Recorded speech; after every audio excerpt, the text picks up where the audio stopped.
Saya nggak lari, saya. Ya udah cepet, mana KTP? Saya ini bukan maling, Pak. Seorang pengamen tersulut emosi lantaran tak terima merasa diperlakukan seperti seorang pelaku tindak kejahatan saat razia PMKS di kawasan Cikini Raya, Menteng, Jakarta Pusat, Selasa pagi. Aksi adu mulut hingga nyaris baku hantam pun terjadi saat pengamen ini diamankan paksa petugas. Saya ini nggak maling.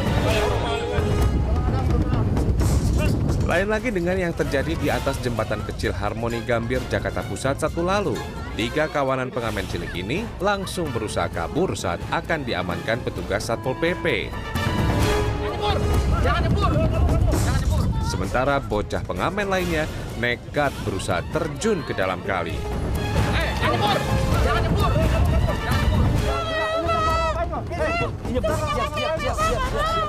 Yang ini tak kalah heboh, razia PMKS 24 Maret lalu diwarnai teriakan saat petugas gabungan menertibkan PMKS Perempatan Sunter Agung, Tanjung Priok, Jakarta Utara.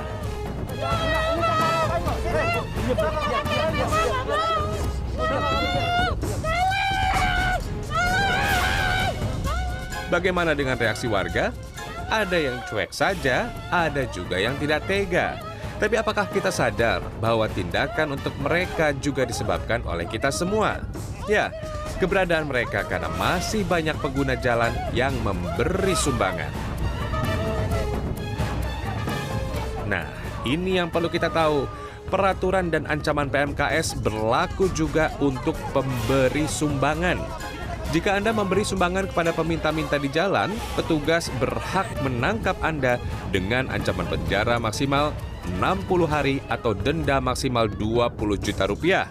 Jadi jangan sampai Anda dipenjara hanya karena memberi sumbangan di jalan. Anda pernah ditangkap karena memberi uang kepada pengemis dan sejenisnya? Belum.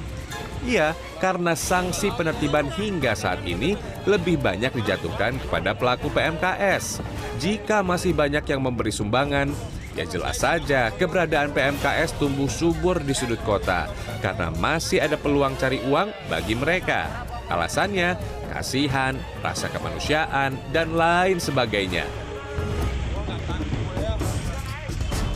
Selama ini yang dilakukan petugas lebih banyak ke pembinaan. Alasannya ya karena masih ada rasa kemanusiaan. Ya petugas juga punya perasaan, namun nyatanya pembinaan tak membuat PMKS kapok turun ke jalan. Karena setelah selesai penertiban mereka akan kembali melanjutkan pekerjaan. Kenapa? Karena masih banyak pengendara yang tidak tegaan, masih memberi uang. Jika semua warga kompak tidak memberi kepada PMKS, bukan tidak mungkin jalan akan lebih tertib dan mereka akan beralih profesi ke bidang yang lebih produktif. Dinas Sosial sudah siap dengan serangkaian pelatihan profesi yang menambah keahlian mereka. Tim Liputan CNN Indonesia.